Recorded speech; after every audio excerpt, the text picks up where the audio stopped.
This is a special episode of the Trophy Podcast. My name is Jason. I am joined by Jesse Ross. Hi, Jesse. Hey, how's it going? Pretty good. Listeners, Jesse is the author of the Trophy role-playing game, the author and creator.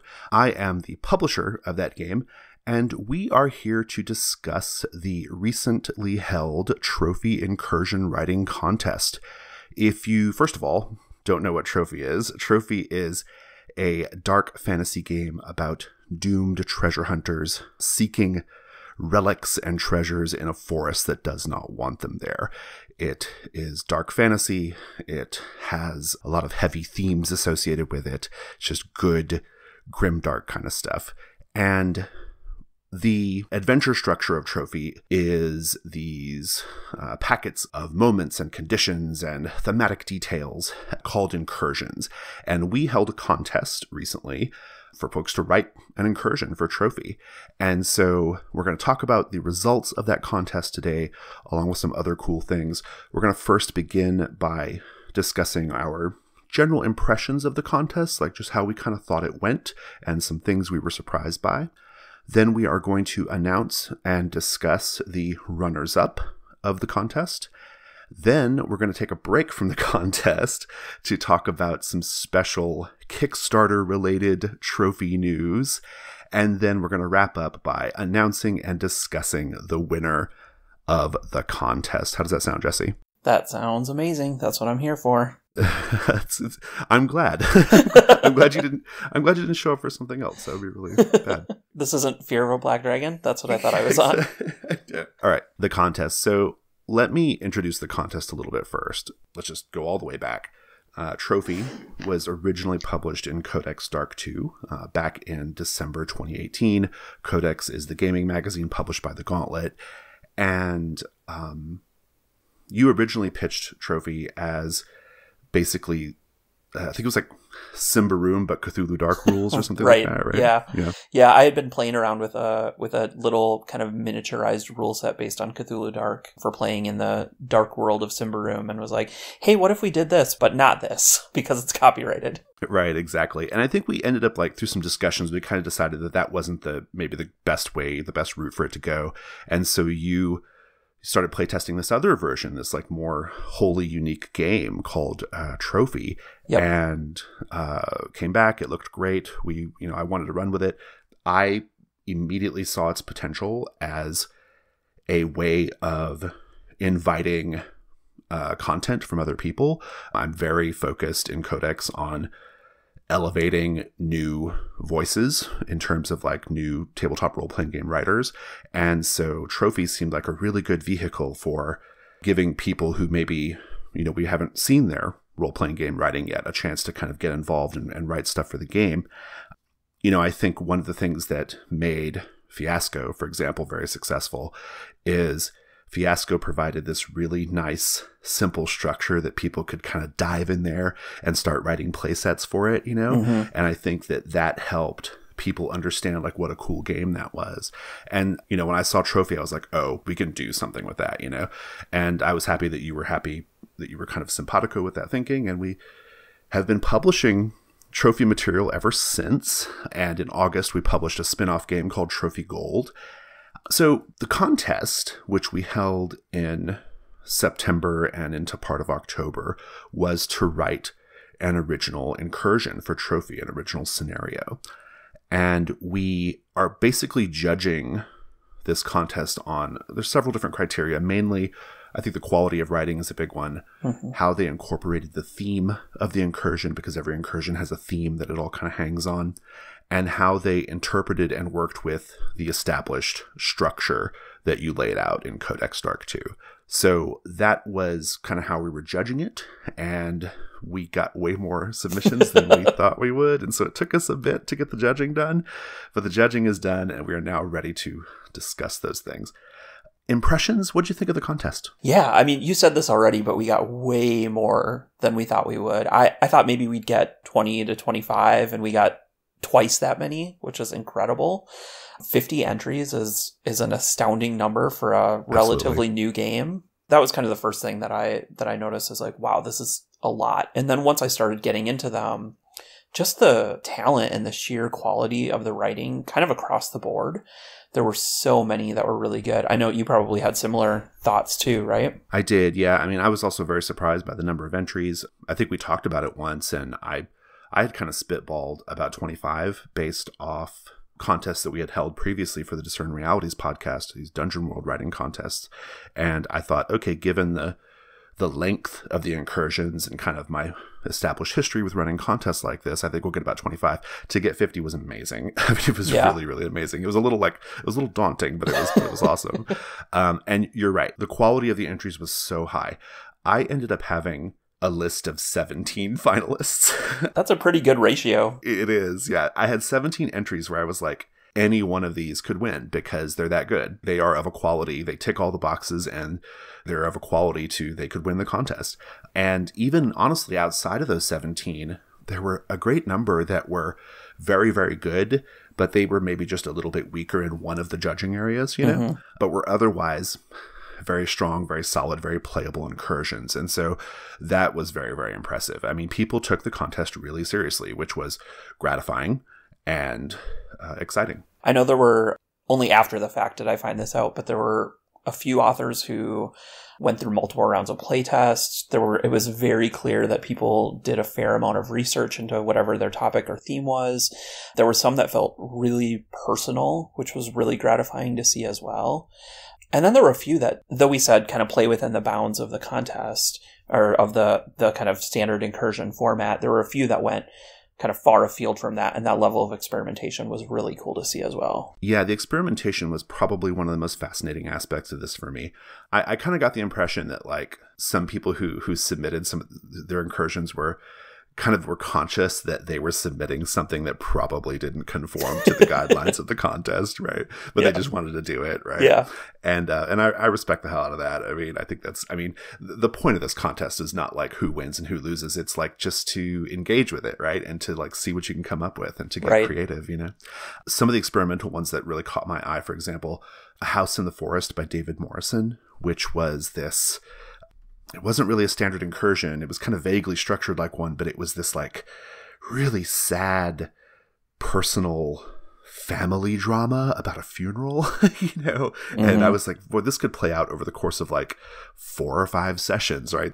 But it was really, really special, really cool. Sabine wrote this one-player journaling LARP, which was amazing, that kind of used the rough outline of Trophy's structure and mechanics. There was that incursion, HR Typo Yeep Ort. I think I'm saying that right. Which was like 2 incursions in one. It was very, very innovative, I thought.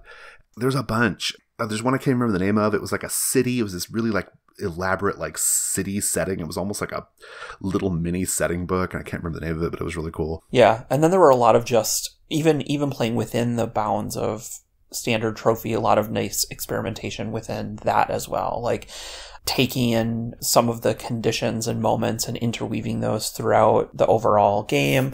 Some nice little like kind of randomization elements, some fun mashups that happened between Trophy and a few other games. So there was just a lot of really cool stuff. And I hope that lots of those authors will take their works and continue to build them and turn them into their own products, their own games.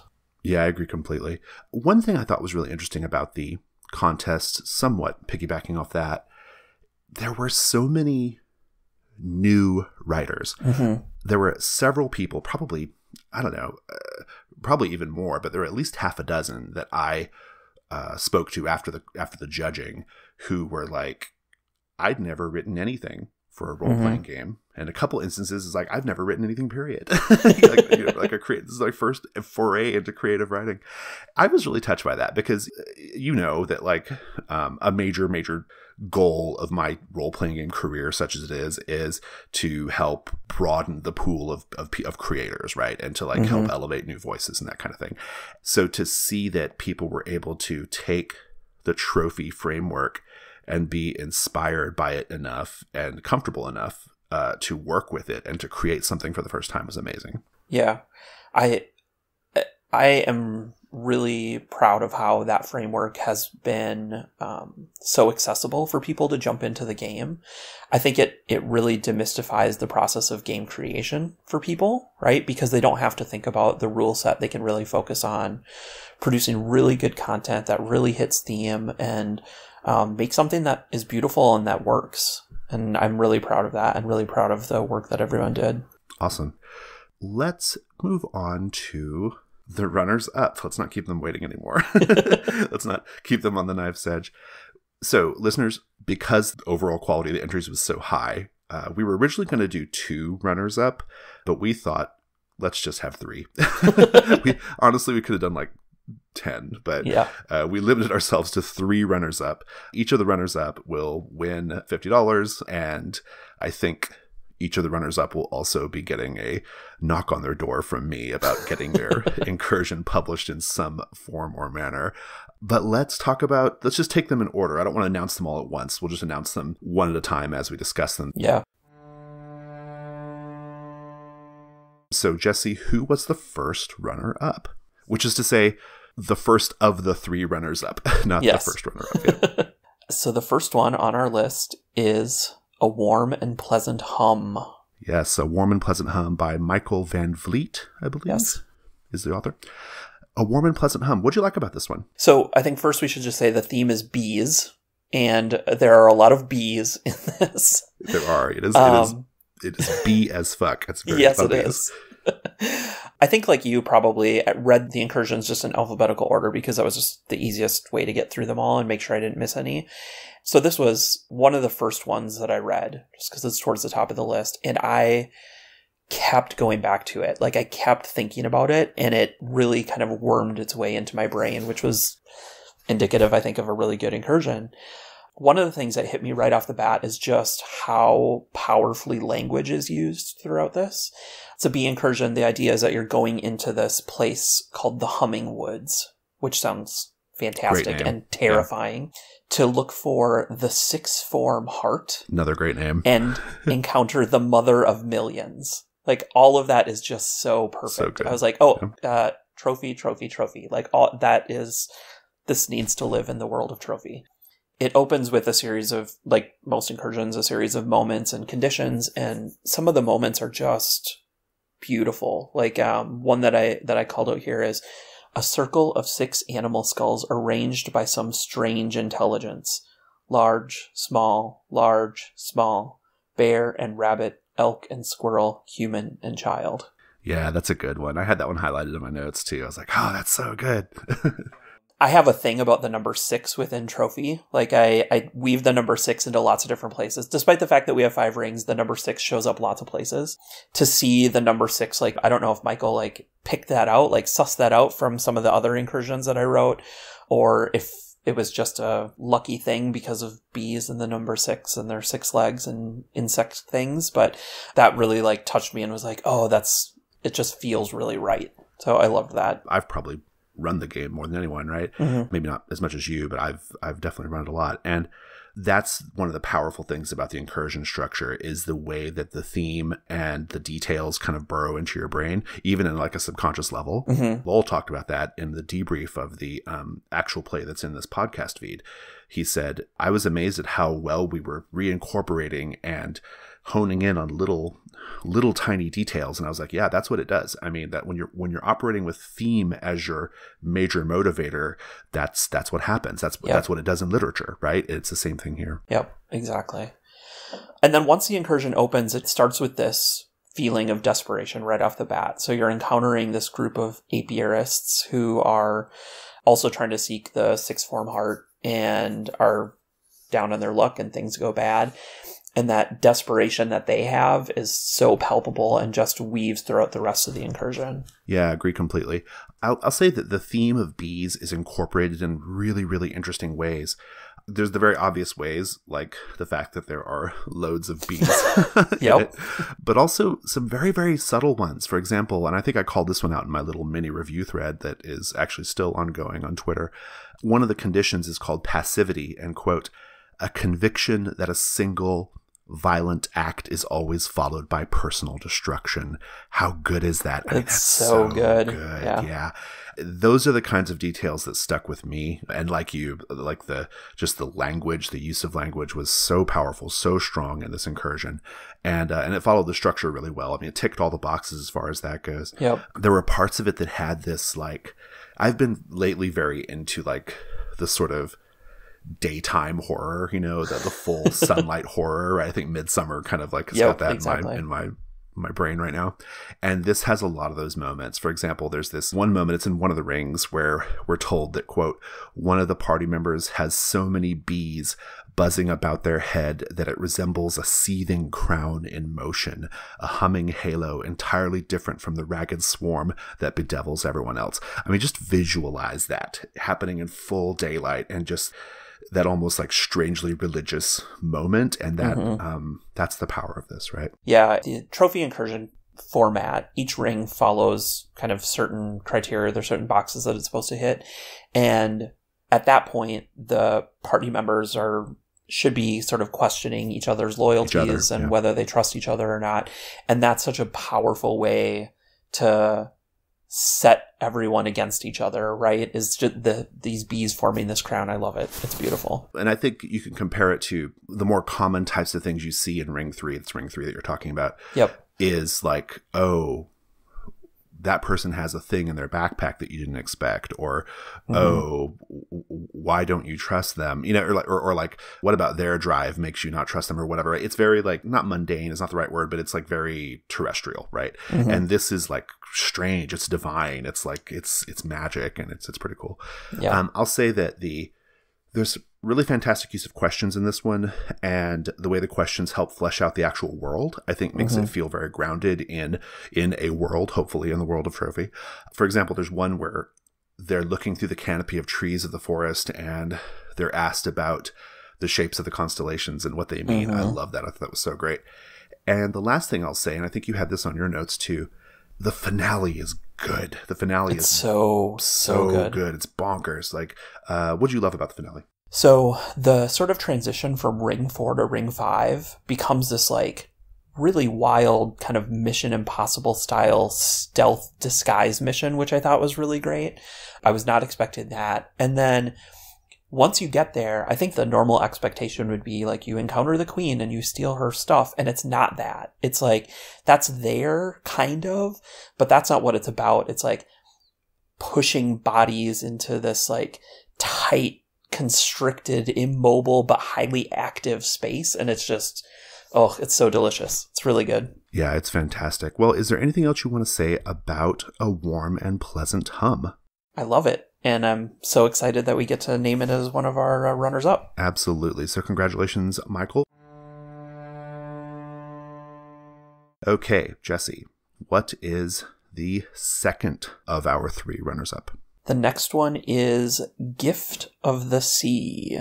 Yeah, Gift of the Sea, written by Gabriel Robinson. So what did you love about this one? Gift of the Sea has a theme of tide, and it opens, as a lot of Trophy incursions do, with a poem. And I think this uses it to really great effect.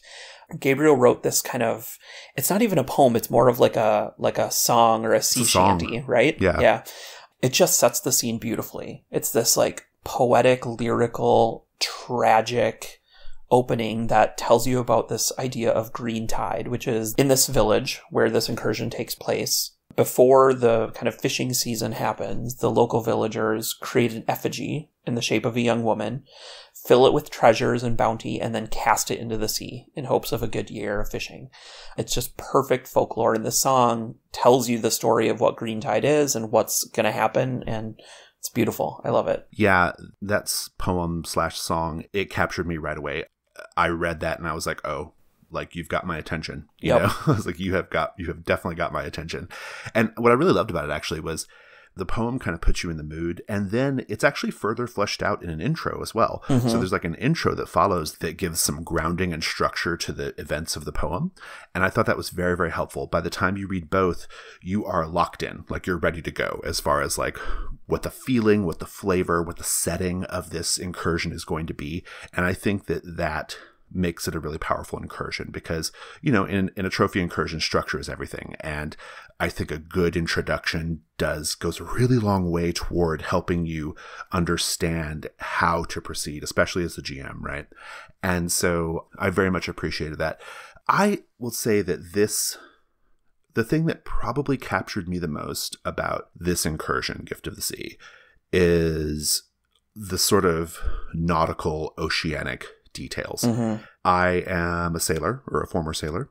I love the open ocean. Like I love it as an environment. I love it as an aesthetic. Like I'm very into it, right? And what I loved about this is it felt well researched, which was important to me. And it felt fresh. I think we've all read 100 things that take place on the ocean, right? Whether those be adventures or stories or whatever. Mm-hmm. And this still manages to have this very fresh feel to it. It feels like a really fresh approach. I love that. I think let me see if I can grab a detail here that I want to read off that kind of, I think, emphasizes that basic point. Oh, here's a good one. A very, very small detail, but it's a moment. And it says, a submerged skull overgrown with seaweed, which gives the appearance of long, waving hair. That's so vivid and so good. Just great stuff. This incursion's like just packed with stuff like that. Mm-hmm. What I love about it too is that it's a nautical incursion, but it doesn't start on the ocean, right? It doesn't start in the sea. It starts like in the village and kind of learning what's happening there. And then obviously there's a descent. Right, yeah. Another thing that I love about it too is just that, so the kind of original trophy vision was this forest that is out to get you because you keep taking things from it, right? And we have been migrating that forest to be other things, but I love that this is still like a person versus nature kind of story here, right? Mm-hmm. Like the quote unquote big bad is the sea itself, right? Right. And it's a good proxy for the wilds of the forest. That's really beautiful. Yeah, I agree completely. Shifting over to its qualities as an incursion, its structural qualities, there's a lot of really great advice about running this incursion. Mm-hmm. I found that very few of the contest entries did this, and I think that's one of the things that makes this one stand out. There's a lot of great advice for like how to run it. For example, at one point early, I think in Ring 1, you pose to the players the question, like, what are some of the horrors of the deep that you've heard about? Like, what's in the back of their mind? What are they scared of? And then later on, I think in Ring 4, maybe, you then are instructed to reincorporate those things, right? Like you're given direction as a GM, like, hey, ask this, remember it, and then you're going to later bring it up again, right? And I liked that. And there's also, it has this, the rings actually follow the movement of the tides. And so it follows the movement of the tides, like kind of literally in the fiction, like that's what's happening. The tides are moving in and out, but also the tides are a structural element that's important to the incursion. And so in one of the rings, when the tide is out, or not out, but what is it? What's the reverse? When it's pulled away, like when the bottom is exposed, right? You are also meant to like kind of have the characters be exposed. It's like a sort of a metaphor for like the exposure of the characters, right? And it gives you advice about how to make that work at the table. I just love that. It's really good. It also, there's a lot of good points about when to call for ruin rolls, which is something that not a lot of incursions do, and I think is really helpful. Yeah, I agree completely. The feeling that I kept having while I was reading this is like looking at a water fountain full of coins and that temptation to like take one, but the threat of bad luck looming over your head. Yeah. That was really powerful. There were a lot of just really great scenes or vignettes too within this. I think it's towards the end, there's this moment where you get sucked in and you can no longer tell up from down. And that vertigo that happens when you're underwater and the kind of floating quality of it, what I thought was really, really nice. Really well done. I want to say that the ending, the finale, the Ring 5 is amazing. I mean, it is like, it's intense. It's, I know I've been beating the Midsummer drum, but it does have the feeling of like Midsummer, but on the ocean. I mean, it's got this wild, operatic, crazy ass ending that you are just like, just as you're just reading it, you're like, oh my God, this is I kind of don't want to ruin it on the podcast here, but like, just read it. Just go read it. Yeah, just go read it. I mean, it is like, it's just intense, and I love it. I thought it was so great. And then the whole thing ends with a treasure table. How perfect is that? I know. Wonderful. Yeah, I love it. It's got some great character creation options, as I recall. I think this one has character creation options, right? Or yeah, kind of nautical themed. But the treasure table, so good. And what I love about that especially is kind of keeping with like the publications that we've been doing in Codex. That treasure table is useful in any game of Trophy, or indeed any fantasy game, right? Yep. Like it's got that sort of system agnostic quality to it, or incursion agnostic quality, as the case may be. Gift of the Sea is fabulous. Anything else you want to say about it? No, it's great. I can't wait to play this one. This one is very high on my list. Yeah, that one's high on my to-play list as well. Okay, so the last of our 3 runners-up, Jesse, is... The Huntsman's Feast. The Huntsman's Feast by Natalie Ashe. I'll kick us off this time. Cool. Poem is great. I love a trophy poem. It is the kind of thing that gets me going, and this one is really, really good. And it actually, you kind of set the table for this in the very first incursion for Trophy, which was the Tomb of 10,000 Dreams, and that got carried on by some other folks, famously Jim Crocker for the Flocculent Cathedral. And that word trophy gets used in all the stanzas, right? Yep. But not in this one. In this one, I was reading it, I was like, they haven't said the word trophy yet. And then right at the very end, the very last line, we get like the mention of trophy, and it just like, it's really powerful. It kind of brings it home. Love the poem. This incursion is really something else. First of all, it feels very rooted in the world of Trophy. This was not a judging criteria, and so it's maybe not even fair to talk about it right now. But something that several of the authors did is they paid attention to some of the crowdsourcing we've been doing on the Gauntlet forums, and they clearly used the spirit and some of the tiny details of that in their own incursion to kind of create an incursion that feels very rooted in the world of Trophy. And that was not a judging criteria at all, but I loved it. Like it's the kind of, it made an undeniable impression because I think it showed care, right? And so just as a sort of almost an aside for this one, I love how situated in Trophy this feels. But as a setup, you are basically a group of treasure hunters who are going to hunt down this character whose name is Balin Doan, I believe. I think I've got that right. Yep. And no one else has been able to catch Balin Doan, but you're going to be the one to catch him. And so you track him all the way to this like hunting lodge out in the woods. And it has the theme of pursuit, but the real horror is what you find at the hunting lodge. The hunting lodge is this decadent kind of, it's the classic like corrupt nobles, right? Like kind of decadent, corrupt nobles. It's got that vibe. It's like the corruption of luxury, the corruption of like old staid money. So that's the setup here. And it's pretty fabulous. So that's my setup. What are some things you loved about it? I love that it opens as a manhunt, right? Which is not kind of your normal Trophy setup. And that is just a beautiful bit of foreshadowing that you're like hunting a specific person down, right? Right. I think it has probably the best set of moments of maybe any of the incursions that we looked at. I'm just going to point out a couple of them. So a sudden breeze flutters a tapestry of a wolf, making it appear to be running. There's a like a turducken taxidermy thing where you have like a rat in a cat in a dog, which is wild. And then there's this one where this dragonfly is trapped and a spider jumps on it, and then another spider and another and another and another until it's overwhelmed. And those are all just like such perfect metaphors for what's to come. I love it. Well, and they hit the theme really well too, right? I think I agree with you, of all the entries, this one probably does have the best set of moments. And I think what makes them especially powerful is they circle back to the theme. The best incursions in this contest and in general are the ones that are very conscious of their theme, right? And this one is very, very clearly conscious of the theme. Yeah, I agree.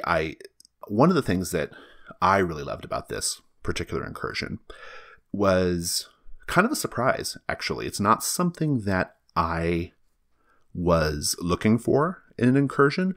I'm not even 100% convinced it's something that works, but I would have to play it to see. But this incursion assumes a certain amount of branching paths. Mm-hmm. Maybe not like geographically branching, although that can be the case, but sort of like branching in terms of treasure hunter motivations.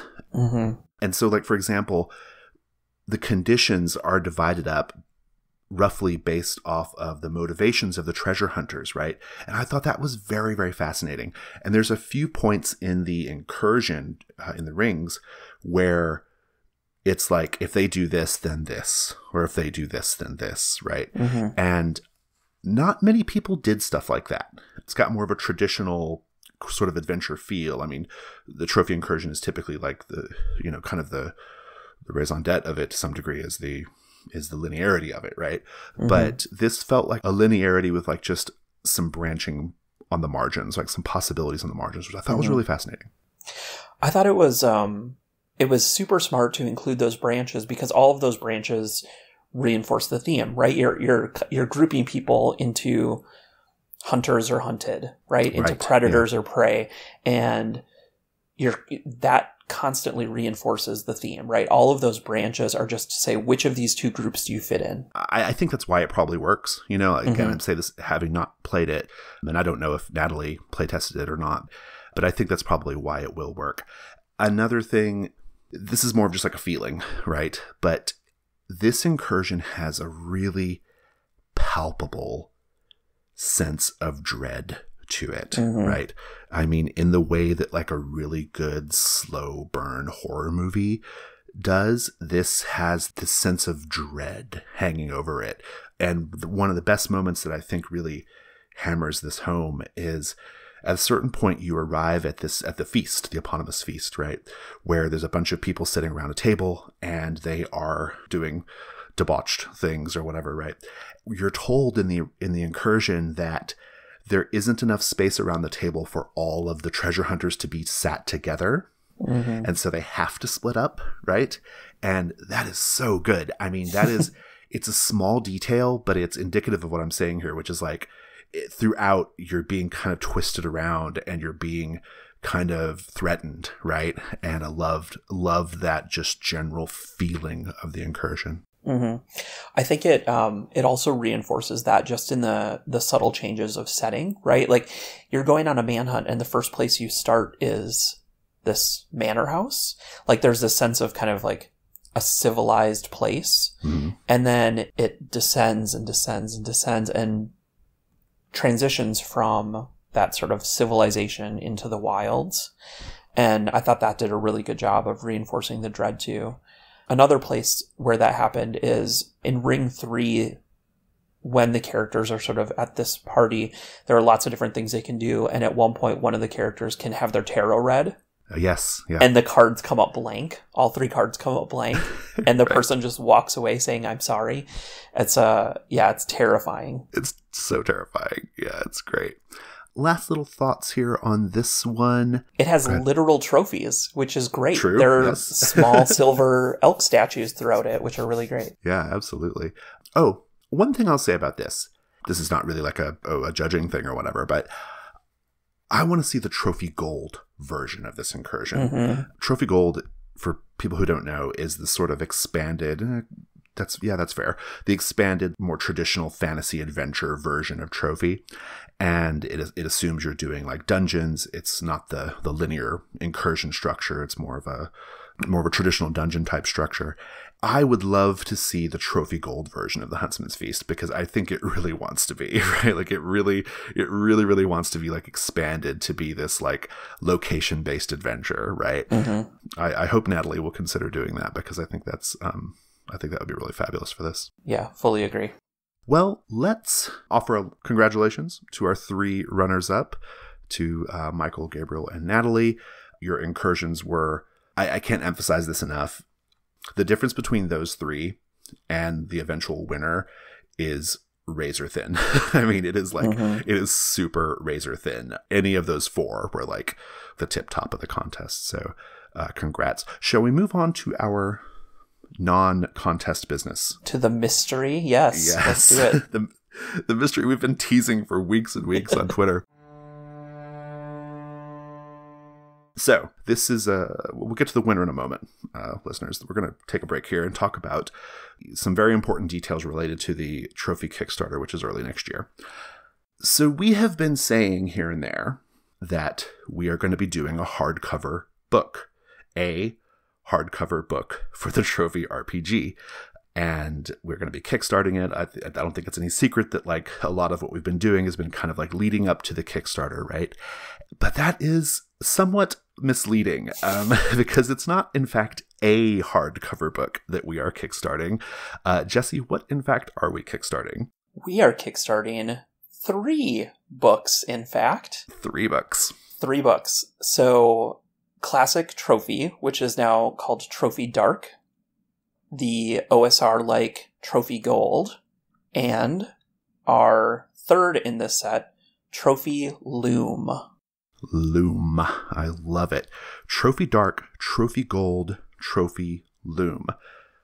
Let's start with Trophy Dark. I mean, as you said, it is, from this point forward, we will no longer refer to core trophy or original trophy, or just trophy. We will say Trophy Dark. And indeed, this was the Trophy Dark Incursion Writing Contest. Trophy Dark. So that's the antlers. Yep. What's going to be in the Trophy Dark book? We're going to take the rules from Trophy, expand them and clarify them based on the experience that we've had over the last year running this. We're going to take the wonderful tips that you've had for each ring and build that into the rules of the game. We'll include a step-by-step sequence of events for how to run a great game. So if you've seen my game Girl Underground with Lauren, that includes a similar thing. And we'll do that here just to make it super straightforward for people new to the game, how to run it. We'll have guidelines for creating your incursions, as we have already. We'll have over a dozen incursions in the game from Codex and elsewhere, written by a diverse group of creators, which we're super excited about. It'll also include ideas for using Trophy Dark as a part of another game. So if you wanted to use Trophy Dark as a funnel for Trophy Gold, or as a flashback or side story for other fantasy game, we'll have rules and suggestions and tips and guidelines for all of that. I want to take just a quick side note. Going back to the contest for a brief moment, many of the contest entrants clearly picked up on that as a thing with trophy incursions, right? One of the ones that Sabine did, the Wuxia one, had that feeling. It was like, oh, this is a game you play as a prologue story or a side story for Hearts of Wulin, right? Several of the authors did that, and I'm glad to hear that like we're going to be acknowledging that and making that a sort of like official procedural thing in the Trophy Dark book. Yeah, so that all sounds amazing, and I think this is probably like closest to what we've been kind of strongly hinting at anyway already, right? Like, I think this is what people expected. I think the big reveal here is that the game is now called Trophy Dark, right? A subtle nod to a couple of things, really. The fact that it's inspired by Cthulhu Dark, and it was originally located in Codex Dark too, but also it's just a very dark game. So Trophy Dark. Let's go to the second book, Trophy Gold. What is Trophy Gold? Trophy Gold is going to take the rules that we already have of Trophy Gold and again expand and clarify those.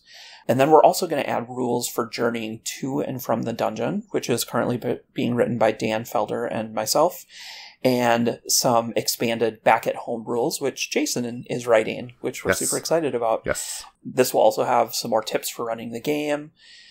This one's going to have an example of play transcript, so you'll be able to see how a session actually runs. I know pretty early on there were some questions about how do you use the sets, how do you use the hunt roll, and that will all be clarified and detailed in terms of an actual game. We'll have new backgrounds, occupations, equipment, all of the character creation stuff. It's going to have over 100 different rituals and saints, which are going to be based on the classic BX D&D magic user and cleric spells, which would be really cool if you want some kind of cross-compatibility. That's awesome. Yeah. And then we're going to have some brand new incursions, entirely unique to Trophy Gold. Yeah, and in fact, these are, I think only one of them will have been published in Codex beforehand, or maybe a month or two beforehand. There'll be one of them will be in Codex, but otherwise the rest are going to be original to this book, which I think is pretty awesome. Yep. And again, we're reaching out to a lot of amazing authors to do that. I might actually touch base with Natalie about that Huntsman's Feast gold. That would be great. I would love that. Now that I'm thinking about it. Yeah, Trophy Gold. That sounds amazing. So the third book is the one that is probably got people's ears ringing right now. Like, or is that the right thing to say? I don't know. Buzzing, whatever. I'm excited about it. And that is Trophy Loom, Loom, Loom.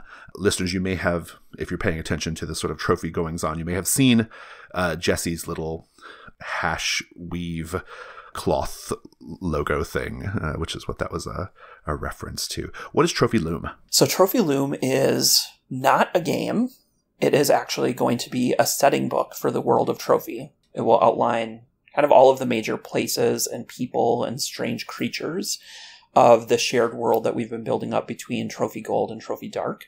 And interestingly, it will be system agnostic. So you can use it with Trophy, of course, but if you wanted to use it with Dungeon World or D&D or any other fantasy game, you could do that. And I think the really key thing that's going to make Trophy Loom stand out and be quite unique from most other setting books and world books is the way we're putting this together is every major location and area will have a short introduction of like, okay, this is what it is generally speaking, but then it's going to be handled in tables. The vast majority of the book is going to be tables of fabulous, interesting details associated with that location, rumors, history, all that kind of stuff, right? My hope, and I'm sure this is your hope as well, is that people will be able to use the Loom book to create their own version of their trophy campaign world, right? Right. It'll have some basic foundational things that would be common to any game in this world, but then the details, the history, the myths, the rumors, that will be kind of like tailored specifically to your game. That's kind of where the idea of the loom and the weaving comes from, right? You're kind of weaving your own tapestry of the trophy world, so to speak. That's exactly right. All of the elements that are featured in these tables are going to be collected from and built on the ideas in the trophy crowdsourcing posts that are happening and have been happening and will continue to happen on Gauntlet forums. So we've been working with the community to help bring these things together, and we're going to keep working with all of these fabulous authors who have been creating these great items, and then also pull in some of the big names from the indie and OSR communities to help write their own locations and build the world of Trophy in their eyes. I love that structure so much. This idea of half community sourced and half sourced from individual authors is so good. Very, very clearly inspired by Codex, right? And the way we sort of structure the Codex magazine. And I'm very excited about it. I mean, just some of the crowdsourced stuff already is like just mind-blowingly good, like so good and very inspirational. And so I love the idea of marrying that community energy with the particular talents of some of the authors that we're reaching out to create their own tables for the Trophy Loom book, which is pretty exciting. This is so cool. I mean, we're obviously going to have a lot more to say about it in the future as we reveal some of the collaborators on the project and as we reveal artwork and things like that. And of course, when the Kickstarter launches. But as a sort of opening gambit, I think this is really exciting. I'm super excited about it. It's pretty exciting. And I think it answers a question for a lot of people, because a lot of people I've been talking to have been like, we know regular original trophy is going to happen in the Kickstarter, but what about gold? Is gold a thing? Or what's the point of the crowdsourcing? Why are you doing this? Or, there's been a lot of questions about what this thing is going to look like, right? And I've been basically lying and saying, oh, it's just, we're going to have big books. I mean, one big book's going to be amazing. But the 3 books idea is awesome because it gives people choice, for one thing. I mean, it's like, okay, if you're just interested in Trophy as a convention or a one-shot game, you've got Trophy Dark, or if you just want those dark themes. If you want to, if gold is what gets you going, you can do that. If you want, maybe you get the Loom book plus gold because that's what you're really interested in. Or maybe you, you love the world of Trophy, and so you get the Loom book, but you're going to use it for, some other game, Black Hack or whatever. I think it's a great structure. We're going to have a lot more to talk about, listeners, in the future as far as all this goes. One thing I'm interested in pursuing, and this is something we're talking about right now, is a way of unifying your games of Dark and Gold so that they are part of the same campaign, right? That's something that we've been discussing.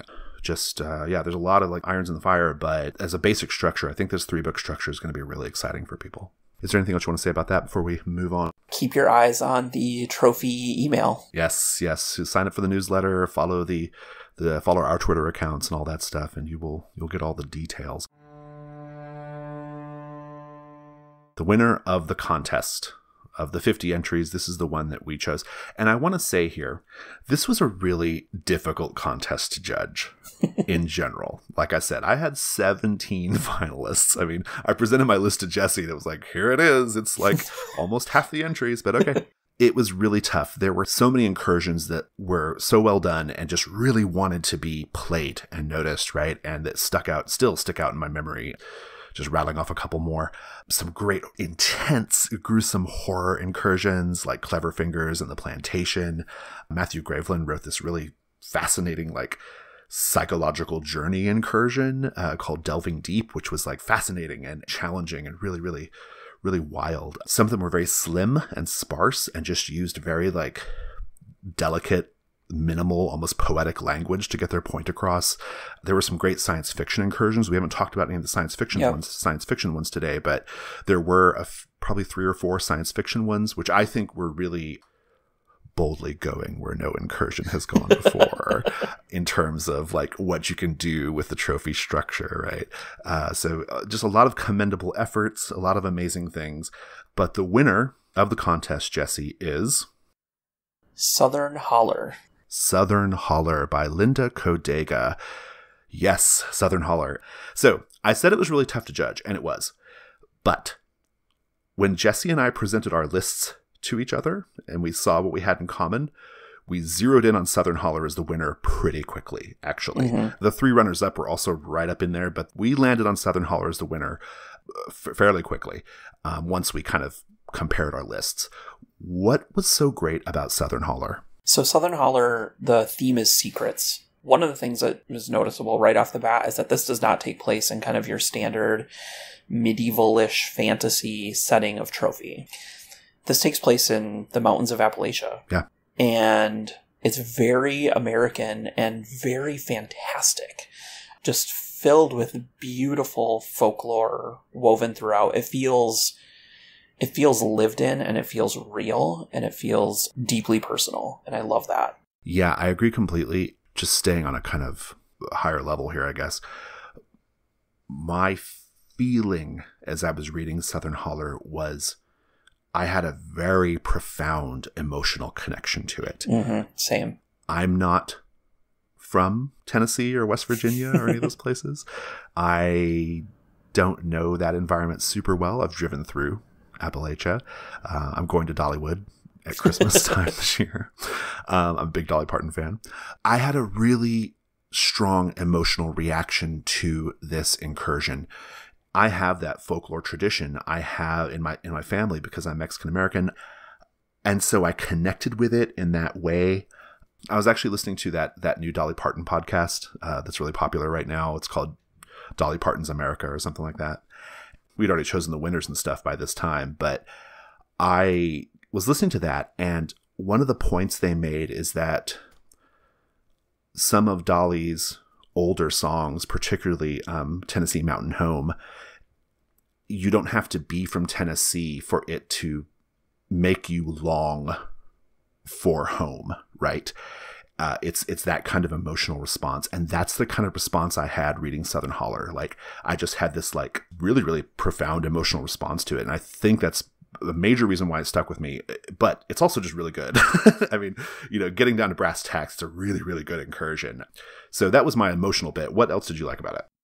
So I will say I had a similar sort of feeling, not in exactly the same way, but it felt emblematic of kind of a American folklore experience. Things that I know that I have been sort of tangentially exposed to, little moments like will-o-wisps and wendigos and just so many little details that felt interwoven from just a mixture of cultures across the US that I was really attracted to that. I think right off the bat, it opens with like this perfect set of character creation options that like really embody everything that's to come.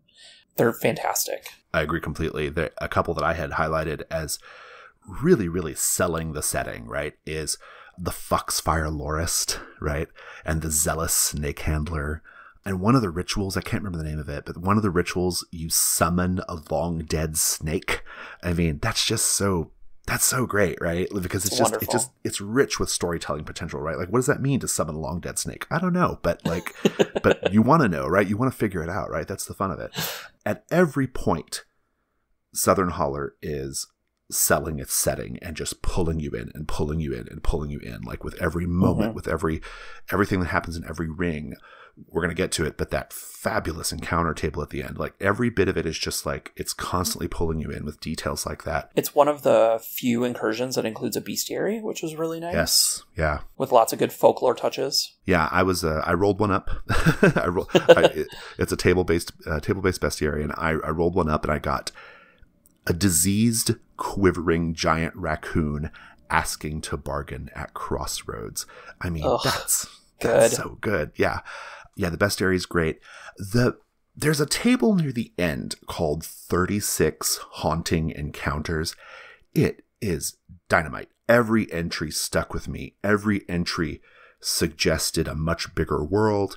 Every entry almost wants to be its own adventure. Can I read a couple of them? Please that do. Stuck out to me. So one was, scattered your ma's ashes and they formed prophecy in the air. So good. Another one was, drank shine so clear you heard what people were thinking. Ugh. Yeah, good. Hits me. So good. I think what really makes Southern Holler special, apart from all the stuff we've already said, is Linda. We didn't know who wrote it at the time, but Linda, she's clearly very connected to the source material, or she's really done a lot of research, right? One or the other. And what I think Southern Holler really wants to be is a whole separate game. I mean, not even Trophy, right? Maybe rooted in Trophy. And the sort of structure is there, right? Like the way it's set up to be about hollers. A holler is in the setting is like a cave, basically, right? Like a cave or a kind of, valley type thing that you go and explore.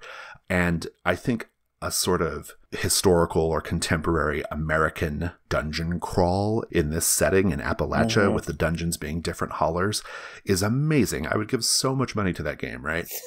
That's what this wants to be. I mean, this clearly stands up and holds up really well as a singular incursion, but it has this promise. After you're done with the incursion, there's this, this tantalizing idea of more, right? And you want to know what more is, It's definitely a pilot. Yeah, it feels like much more to come. Yeah, and I hope Linda does something with it. I think that'd be amazing. Truly, it's really incredible. So we've talked about this a little bit, but the writing all the way throughout is just incredible. The very first moment is, on the forest floor, all the pine needles point the same direction. And the very last one is, a company tractor broken down, parts arranged in a circle around the machine. The whole thing is rich with metaphor. The color black is used really, really well throughout. From coal just covering everything to a moment where blood is spattered on the back pages of a journal, coughed up from a dark lung. It's really great. Yeah, it's great. I highlighted the intro. It's a fairly short intro, so I'm going to just read it, but I think it really hammers home just the quality of the writing. In the hills and valleys of Appalachia lie many a hidden holler. These are secret spaces, liminal and oracular. In the mountains there is coal, those dark black diamonds that mean riches and a life of leisure. Hidden in between the dense forests and winding creeks, the fog and spiritualists, the shale and caves, there is hope, future, a hidden and secret valley. But the mountains, southerner and older than you, they're waiting. So good. It's great. This whole incursion just begs to be read aloud. There's an encounter in the fourth ring with the Wendigo, and I think it's just beautifully described and terrifying. It's like a story told around a campfire. It's so good. The introduction, just the first sentence of the Wendigo is, weeping dark and elk tall, a beast that has sewn bones into its own skin, an empty effigy with hagstones hanging from its rib cage. It's near by the knocking chimes of rock. Ugh. Chills, yeah. So good. It gives me tingles. Yeah, listeners, go read this one. I mean, go read this one. Go play it. Play it. Yeah, it's great. And like I said, I would love for Linda to do something with this beyond this contest. I don't think Southern Holler fits our needs, like our needs as far as like what we're publishing right now, because we're kind of really focused on the dark fantasy world of Trophy. But if Linda decides to do something more with this, like make it into its own game or something, I'm 100% behind that. I think it'd be amazing. Same. Yes, I will do everything I can to help. Maybe even just like a Trophy Gold style adventure, but a whole game I think would be incredible. Just agreed. Really something. Yeah. Wonderful work, Linda. Yeah. Congratulations. And congratulations to our runners-up. And congratulations to all of you who participated in the contest. I mean, you have so much to be proud of if you're listening to this right now. Especially those of you who had never written anything like this before, who had never participated in something like this before. It's a lot to push the boat out and to really do something creative, to put yourself out there. It requires a certain amount of exposure to be judged, right? Mm-hmm. Both by Jesse and I, but also by just people reading it in public. It's incredible. And I'm humbled that you agreed to do it. And I hope that you got something amazing out of this experience. I hope it was a great experience for you. I don't have anything else to say about the contest, though. I think we're good. What do you think, Jesse? Yeah, I guess the last thing that I will say is if you're listening to this and you found it just because you were listening to the Trophy actual play and had no idea this contest was happening, there are a wealth of new incursions for you to dive into and explore. And we'll have a link to all of those incursions in the show notes. Absolutely. That's our episode here. That's our show. I want to encourage everybody to go follow the three of us, meaning myself, Jesse, and the hateful Trophy Twitter account. I'm at Jason Cordova 6, Jesse's at Jesse Ross, and Trophy is at Trophy RPG. Head over to trophyrpg.com to sign up for the newsletter. That's a great place to be notified of like when cool things are happening, particularly the Kickstarter launch. And be on the lookout for more awesome Trophy things. We're thinking about a Trophy Gold contest. That's kind of maybe possibly in the works. We're going to be doing some giveaways, if not later this year, definitely early next year. There's just so much good stuff coming up. Keep up with it, get involved, and have a fabulous day. Thank you.